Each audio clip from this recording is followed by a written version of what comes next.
करत नाही. मोरे भाऊंना मी मगाशीच म्हटलं, मी पहिल्यांदा अशा ठिकाणी मी सांगते की माझा हा चॅनल आहे, कारण सगळ्यांकडे मला बघितल्यानंतर असं वाटलं की इथं विचार रुजण्याची दाट शक्यता आहे. इथली माती तशी आहे. या मातीमध्ये मी एक बघितलं की विचारांची जयंती जो करतो ती खरी माती, आणि ती माती तुम्ही रुजवलेली आहे, म्हणून मी तुम्हाला तसं सांगू शकले. त्याचबरोबर आपल्या बहुजन समाजाला, नाही तर सर्व भारतीयांना बुद्ध धम्म म्हणजे काय, आपला खरा इतिहास काय हे कळायला हवं. आणि त्यासाठी मी 3-3 मिनिटांचेच फक्त व्हिडिओ बनवते, ते पण आपण पाहण्याचा प्रयत्न करा. आता जर मी तुम्हाला एक गोष्ट सांगितली तर कदाचित आपल्याला आवडणार नाही. भारतातला जवळजवळ 94 ते 95% इतिहास सांगतो, नवे संशोधक सांगतात. ते म्हणतात भारतातला 94 ते 95 वर्ग हा फार पूर्वी बौद्ध होता. त्याचा पुरावा असा आहे, जर इराण पासून खाली कन्याकुमारी पर्यंत आणि इकडे आसाम पासून इकडे गुजरात पर्यंत, अफगाणिस्तान पर्यंत जर जवळजवळ 7व्या-8व्या शतकापर्यंत बौद्ध साम्राज्य जर होतं, तर मला सांगा आपले पूर्वज कोण असतील? आपण नीट विचार करावा याबद्दल. आणि म्हणून डॉक्टर बाबासाहेब आंबेडकरांनी जो 1956 साली बौद्ध धम्म स्वीकारला, त्याला काय म्हटलं जातं? घरवापसी म्हटलं जातं, धर्मांतर अजिबात म्हटलं जात नाही. याच्यापेक्षा आपल्याला अजून काय पुरावा हवा? बंधू आणि भगिनींनो, मगाशीच मी आपल्याला जय भीम म्हणण्या अगोदर काय म्हटलं? नमस्कार म्हटलं. आता नमस्कार म्हटलं की कोणाच्या तरी भुवया उंचावण्याची शक्यता दाट आहे. मला सांगायला आनंद वाटतो, नमस्कार ही जी अभिवादनाची शैली आहे याला अंजली मुद्रा असं म्हणतात. आणि ह्या अंजली मुद्रा बौद्ध धम्माचीच फक्त देण आहे, हे आपल्या सर्वांना माहीत असायला हवं. कारण बुद्ध धम्मातील, बुद्ध परंपरेतील महायान शाखा आहे. या महायान शाखेमध्ये जेव्हा बोधिसत्व अवलोकितेश्वर किंवा बोधिसत्व नाथ, आता हा नाथ शब्द आला की समजायचं की ते बुद्ध धम्माचा संबंध आहे. तर बोधिसत्व जेव्हा जेव्हा बुद्धांना, तथागतांना सामोरे जातात, तेव्हा ते फक्त आणि फक्त अभिवादन शैली, याला जी नमस्कार म्हणतो आपण, त्या अंजली मुद्रेमध्येच जातात. आज आपण भारतामध्ये बघतो, सर्व मंदिरांमध्ये आणि घरात पूजा अर्चा असेल आणि आपल्या मोठ्यांना जर आपल्याला अभिवादन करण्यासाठी आपण नमस्कार हीच शैली वापरतो. तर मला एक सांगा, जर आपण बौद्ध धम्माच्या कार्यक्रमासाठी उपस्थित असताना जर मी नमस्कार म्हटलं तर ते वावगं ठरेल का? कारण ही आपली शैली आहे, आणि ती शैली जर आपण विसरलो तर अजून काही वर्षानंतर आपल्याला आज महाबोधी, महाविहार, मुक्ती आंदोलन जसं आपण करतोय तसंच या शैलीसाठी सुद्धा आपल्याला आंदोलन करावं लागेल. माहिती हवी आपल्याला. जय भीम आपल्याला म्हणायलाच हवं. मगाशी कबीरने सांगितलं जय भीमचं महत्त्व काय आहे, म्हणायला हवं. पण आपल्याला हे लक्षात घेतलं पाहिजे, आपल्याला माहीत हवं की नमस्कार ही बुद्ध धम्माचीच देण आहे. आणि तुम्ही जर कुठल्याही लेणींमध्ये गेलात तर आपल्याला ही शैली पाहायला मिळते. आज आपण इथे महामानवांचा जयंती उत्सव साजरा करण्यासाठी जमलेलो आहोत. साधारणपणे फेब्रुवारी ते मे मध्ये बऱ्याच महामानवांची जयंती आणि स्मृतिदिन येत असतात. फेब्रुवारीमध्ये जर आपण बघितलं तर महामानव कोणते कोणते आहेत, तर रमाई, तिलका मांझी, त्यानंतर कोई कलील, शिवाजी महाराज, रविदास, गाडगे महाराज यांची जयंती येते. मार्च मध्ये अय्यप्पा. आता अय्यप्पा म्हटलं की साऊथ इंडियन आपल्याला वाटतं. अय्यप्पा हे बोधिसत्व होते म्हणजे ते कोण होते? बौद्ध होते. तर मार्च महिन्यामध्ये अय्यप्पा त्यांचा परिनिब्बाण दिवस येतो, सावित्रीबाईंचा स्मृती दिवस येतो, संभाजी राजे स्मृती दिवस येतो, कांशीराम यांची जयंती येते, भगतसिंग शहीद दिवस येतो आणि महावीर जयंती देखील येते. महावीर कोणाला म्हटलेलं आहे? महावीर हे बुद्धांना म्हटलेलं आहे आणि जीन हे देखील बुद्धांना म्हटलेलं आहे. त्यामुळे महावीर म्हणजे दुसरे तिसरे कोणी नसून बुद्धच आहेत. याचा देखील नवीन संशोधक संशोधन आपल्याला सांगतं. यावर आपल्याला विश्वास ठेवायला जागा आहे, पण त्यासाठी आपल्याला कान आणि डोळे उघडे ठेवून आपल्याला ह्या गोष्टी ऐकाव्या लागणार आहेत. त्या संशोधनावर आपल्याला विश्वास ठेवण्यासाठी आपण वाचन केलं पाहिजे. त्यानंतर मे मध्ये बुद्ध जयंती येते आणि एप्रिलमध्ये शिवाजी महाराज स्मृती दिन येतो, झलकारीबाई स्मृती दिन येतो. त्याचबरोबर जेम्स प्रिन्सेप यांची देखील स्मृती दिन येतो. क्रांतिबा ज्योतिबा फुले जयंती आपल्या सर्वांनाच माहीत आहे, सम्राट अशोक जयंती आणि डॉक्टर बाबासाहेब आंबेडकर यांची सुद्धा जयंती यावेळेला. तर जसं मी तुम्हाला सांगितलं 109 हे महानायक आहेत, पण ह्या 109 पेक्षाही जास्त असू शकतात. अशा महानायकांचं आपण नेमकं काय केलेलं आहे. तर मगाशीच मला एक असं वाटलं, मी पटकन ती लिहून घेतली कविता.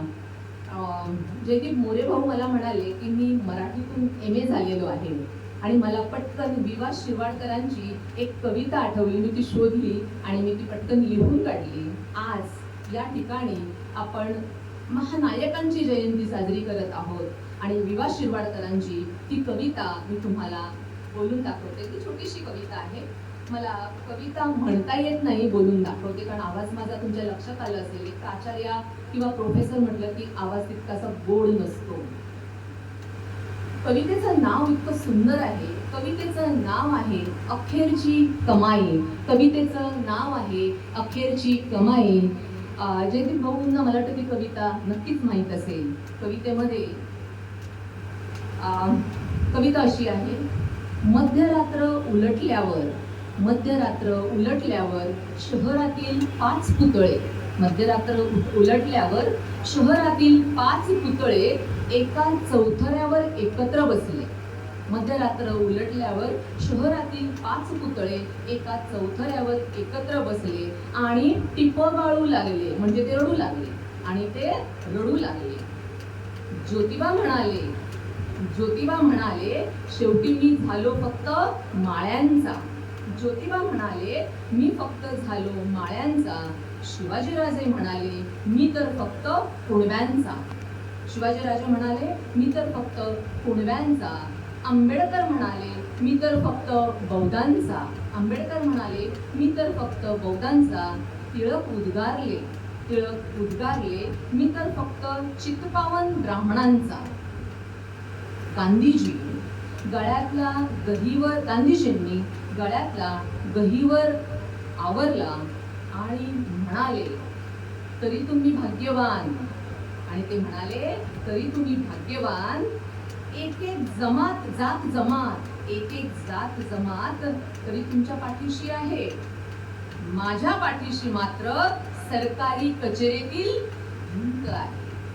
बघा, आज महामानवांची आपण जयंती उत्सव इथे साजरा करत आहोत आणि आपण या महामानवांना काय केलेलं आहे, जातीमध्ये वाटून घेतलेलं आहे. या मातीमध्ये मला मात्र हे दिसलं की सगळ्या महामानवांना आपण एकाच ओळीमध्ये आणून ठेवलेलं आहे. म्हणून तुमच्या सर्वांचं खूप खूप आभार आणि कौतुक करण्यासारखं आहे की अशा तऱ्हेची आपण जयंती साजरी करत आहात.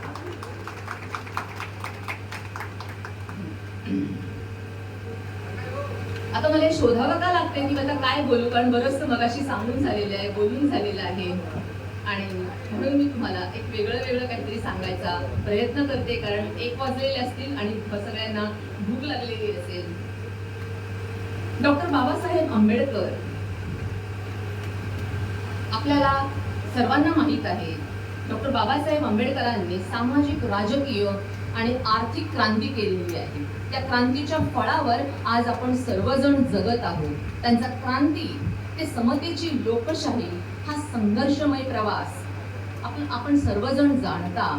पण एक ब्रिटिश कवी एडवर्ड कार्पेंटर नावाचा ब्रिटिश कवी अतिशय सुंदर कविता लिहिली.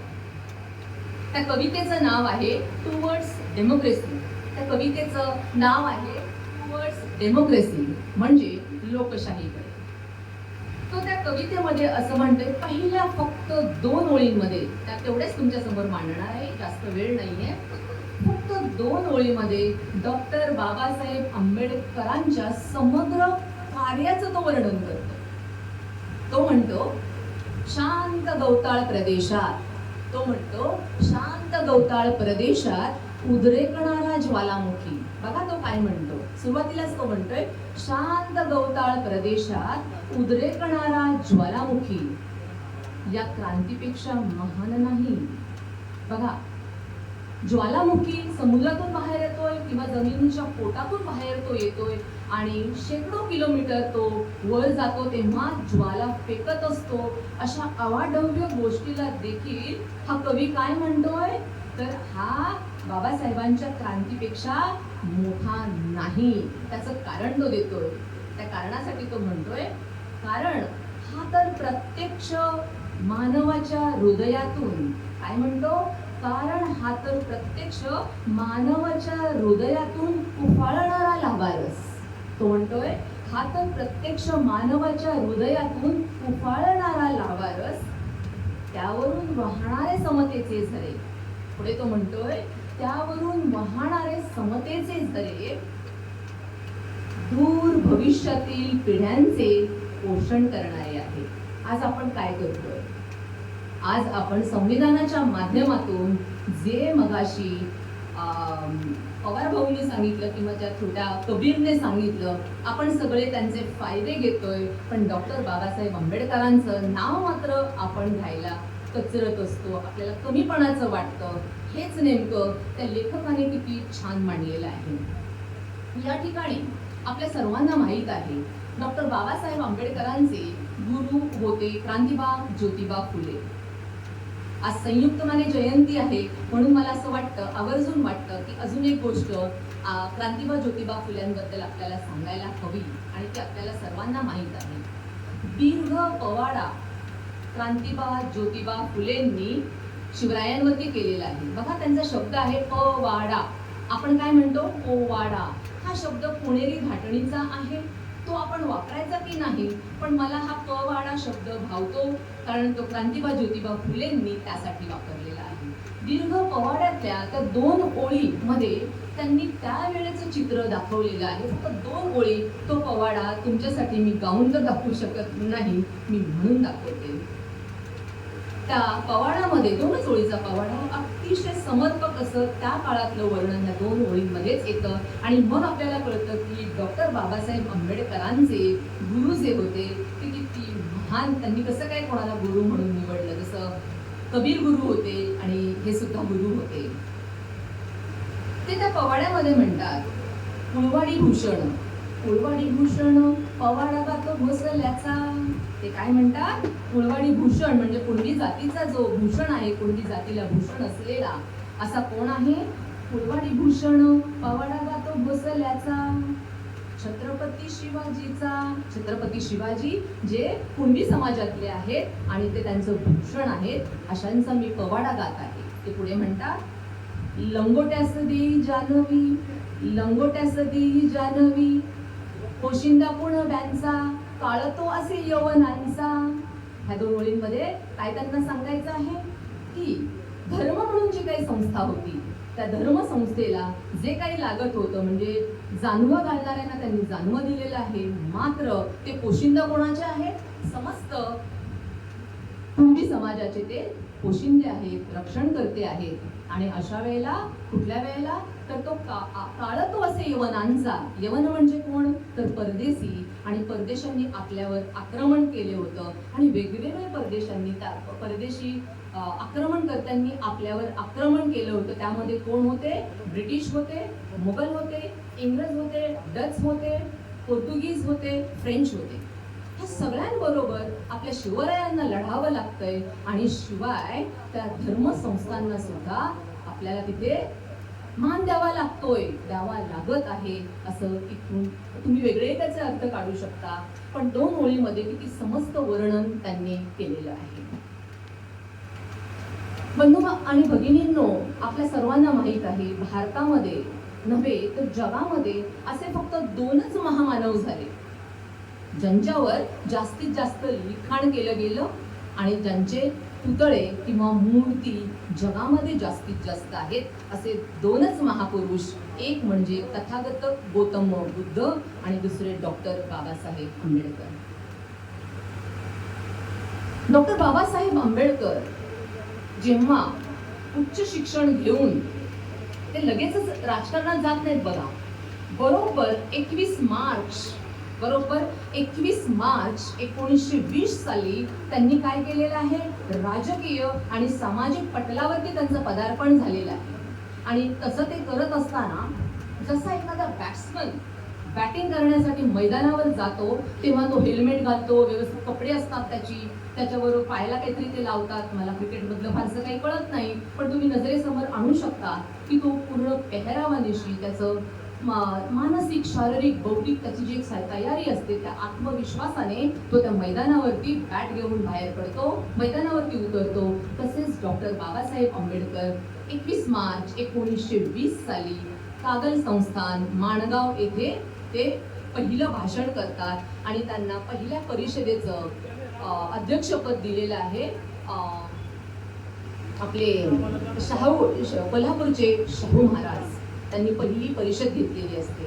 डॉक्टर बाबासाहेब आंबेडकरांनी त्यांच्या 36 वर्षाच्या कारकिर्दीमध्ये जवळजवळ 570 भाषणं केलेली आहेत आणि त्या 570 भाषणातली खूप कमी मराठी, अजून थोडी हिंदी आणि अगदीच कमी गुजरातीतली आहेत आणि बाकी सगळी त्यांची भाषणं इंग्लिशमधली आहेत. विषय आपल्याला सर्वांनाच माहीत आहे. ज्या विषयांवर त्यांनी काम केलेलं आहे त्या सगळ्या विषयांची त्यांची भाषणं आहेत. डॉक्टर बाबासाहेब आंबेडकरांचं शेवटचं भाषण हे 18 मार्च 1956 सालातलं उत्तर प्रदेशमधलं आग्रा या ठिकाणचं आहे. डॉक्टर बाबासाहेब आंबेडकरांची जो भाषणं वाचतो, ऐकतो, हा प्रयत्न पण मी माझ्या YouTube चॅनलमधून करणार आहे की त्यांची छोटी छोटी भाषणं आपल्या सगळ्यांसाठी मी देणार आहे. पण हल्ली कोणाला वाचायला वेळ मिळत नाही. नितेश दादाने एक चांगलं काम केलंय की सगळ्यांना छोटी छोटी पुस्तकं दिलेली आहेत आणि अतिशय महत्त्वाचं पुस्तक आहे. जगामधल्या प्रत्येक व्यक्तीने गुलामगिरी हे पुस्तक वाचायला पाहिजे. आमूलाग्र बदल होतो माणसामध्ये. तर विषयाकडे येते. डॉक्टर बाबासाहेब आंबेडकरांची भाषणं जी असायची ती हृदय पिळवटून टाकणारी असायची, हृदयाला घर करणारी असतात. कधी कधी आपोआप डोळ्यातलं पाणी येतं, कधी कधी हृदय विदीर्ण करतं, कधी कधी त्यांची भाषणं शर्मेनं मान खाली घालतं. ते अशासाठी की त्यांनी सांगितलेलं कार्य आपण पुढे घेऊन जात नाही. त्यांनी शिका सांगितलं, आपण शिकतच नाही. आपण 10वी 12वी झालो की आपल्याला वाटतं खूप शिकलोय आम्ही, आता आम्हाला नोकरी करायची आहे. आणि मग आपल्याला लक्षात येतं की 10वी 12वी शिक्षण नाही. आणि मग अशा वेळेला डोळ्यातून आपोआप अश्रू येतात, डोळ्यांच्या कडा ओल्या होतात. असं एक भाषण आहे 18 मार्च 1956 मधलं ते भाषण आहे.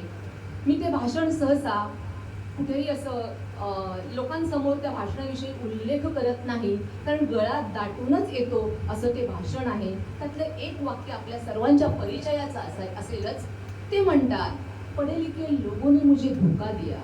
ते काय म्हणतात, पढ़े लिखे लोगों ने मुझे धोखा दिया. त्यावेळेला ते म्हणाले, आजही 70 वर्षानंतर आपल्या लक्षात येईल, भारतामध्ये शिक्षणाचा अधिकार सर्वांना मिळाला, सर्व जाती धर्माला मिळाला, पण त्या सगळ्या लोकांनी डॉक्टर बाबासाहेब आंबेडकरांचं कार्य तर जाऊ दे, त्यांचं नाव घेणं सुद्धा त्यांना अपमानाचं वाटतं. आणि आपण जेव्हा जयंती उत्सव साजरे करतो तेव्हा देखील ते आपल्याला नावं ठेवायला कमी करत नाही. मग तुम्हाला नाही वाटत का की डॉक्टर बाबासाहेब आंबेडकर तेव्हा म्हणाले, पढ़े लिखे लोगों ने मुझे धोखा दिया, हे आजही वाक्य तेवढंच आपल्याला लागू पडतंय. इथे जेवढे पढ़े लिखे स्वतःला म्हणतात, मग तो 4थीतला पण असेल, तो सुद्धा पढ़ा लिखा म्हणू शकतो जर तो डॉक्टर बाबासाहेब आंबेडकरांचे विचार मानत असेल. एकच विनंती आहे की तो जेवढे म्हणून पढ़े लिखे लोक आहेत त्यांनी इथून जाताना ह्या डॉक्टर बाबासाहेब आंबेडकरांचं हे वाक्य लक्षात ठेवावं आणि शर्मेनं मान घालायच्या ऐवजी ताठ मानेनं त्यांच्या कार्याचा जो रथ आहे तो पुढे घेऊन जायचा प्रयत्न करावा. त्याच ठिकाणी डॉक्टर बाबासाहेब आंबेडकर अजून काही वाक्य बोलतात, ती मात्र काळजाला घर करतात. त्या ठिकाणी बघा, 18 मार्च 1956 म्हणजे दिवस किती राहिले त्यांच्याकडे, कारण नंतर 7-8 महिन्यातच ते आपल्यातून निघून गेलेले आहेत. डॉक्टर बाबासाहेब आंबेडकर म्हणतात, मेरा काम, कारण ते उत्तर प्रदेशात त्यांनी काही भाषण केलं होतं, हिंदीतलं होतं. मेरा जो समाज कार्य आहे, माझं जे काम आहे म्हणे, ते एक खांबी तंबू सारखं आहे. एक खांबी तंबूसारखा आहे आणि तो तंबू जर कोसळला आणि तो कधी कोसळेल या भीतीने मला झोप लागत नाही, मला त्रास होतो, असं डॉक्टर बाबासाहेब आंबेडकर म्हणतात. आणि त्यानंतरच एक 7-8 महिन्यामध्ये ते आपल्यातून निघून जातात. मला सांगा, त्या भाषणातून त्यांना जाणवलं असावं की आपण जास्त दिवस जगणार नाही.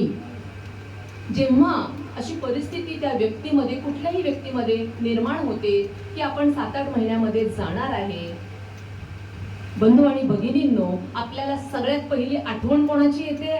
तर आपल्या कुटुंबाची आठवण येते, आपल्या पत्नीची आठवण येते, आपल्या मुलाबाळांची आठवण येते. डॉक्टर बाबासाहेब आंबेडकरांना मात्र काय प्रश्न पडलाय?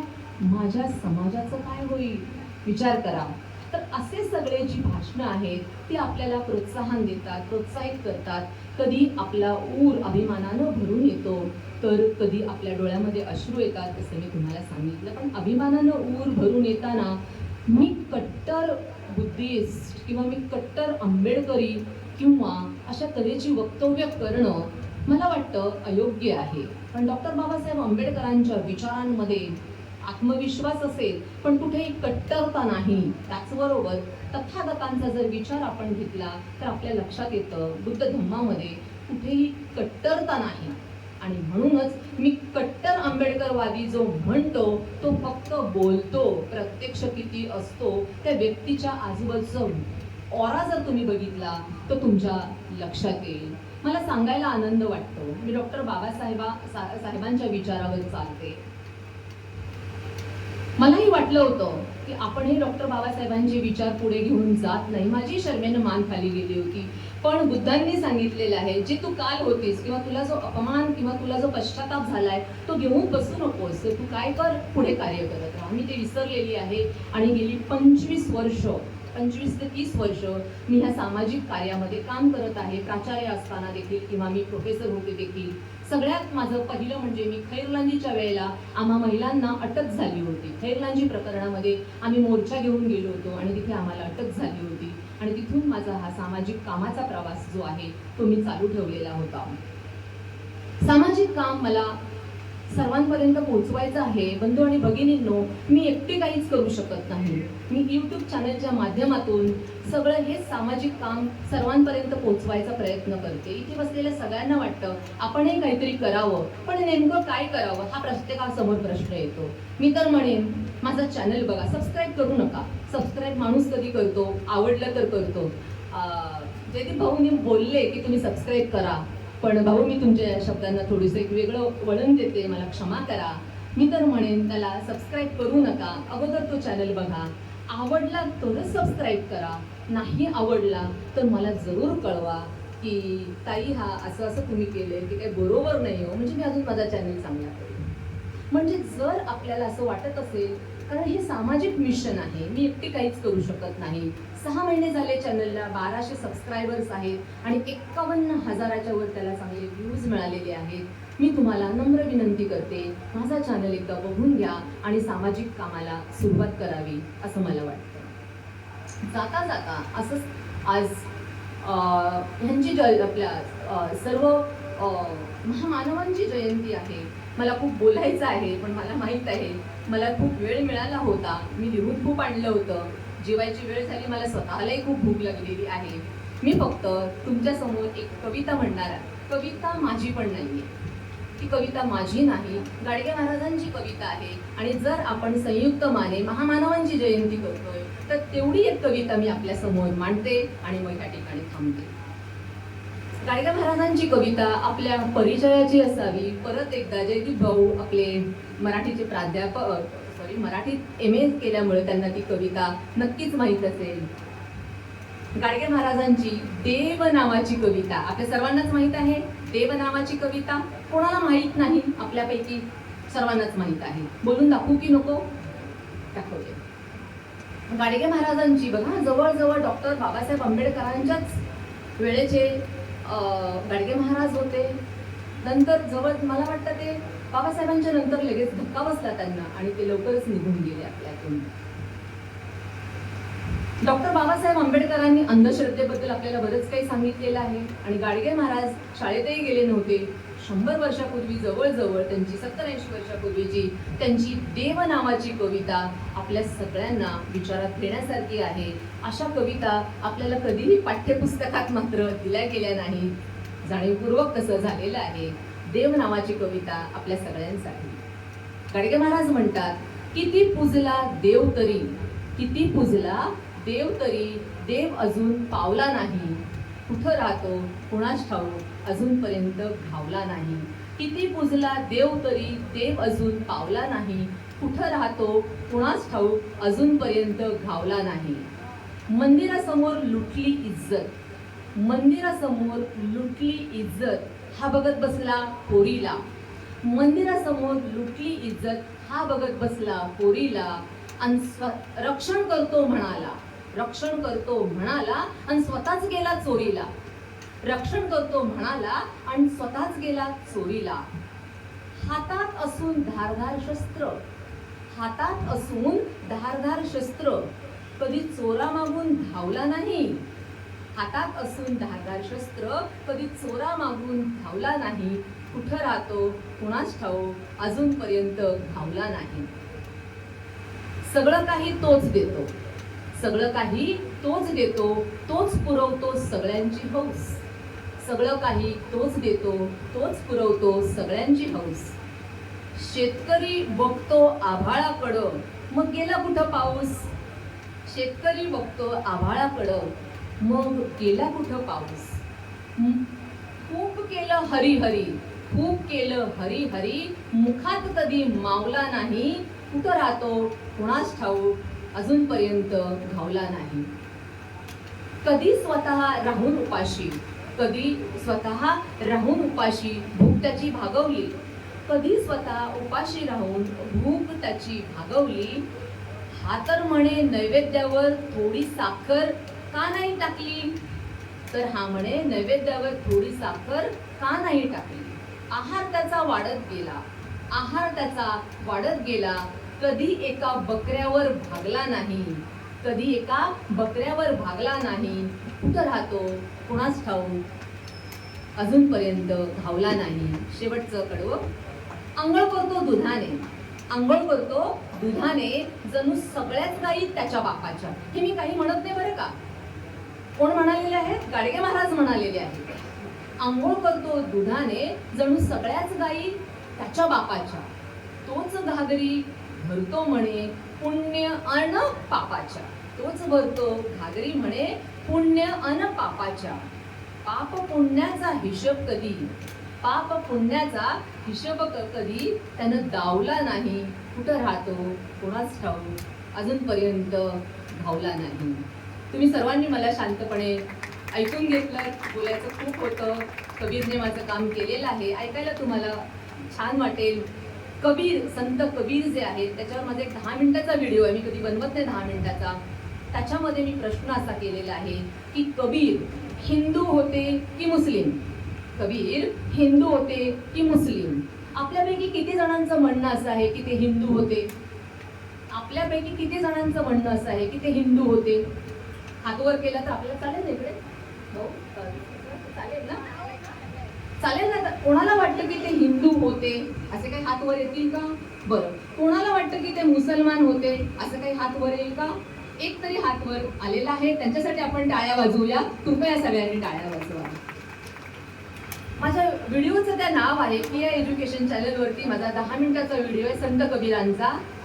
असं दिलेलं आहे की कबीर हिंदू थे या मुस्लिम. हिंदू, कबीर हिंदू देखील नव्हते आणि मुस्लिम देखील नव्हते, तर ते बौद्ध होते. विश्वास नाही बसणार? व्हिडिओ जरूर ऐका आणि मग ठरवा. माझं तुम्ही परत एकदा मी तुमच्या सगळ्यांचं आभार मानते. आपण सगळ्यांनी ऐकून घेतलं.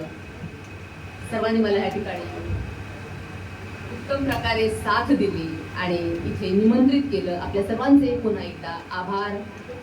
जय भारत, जय संविधान.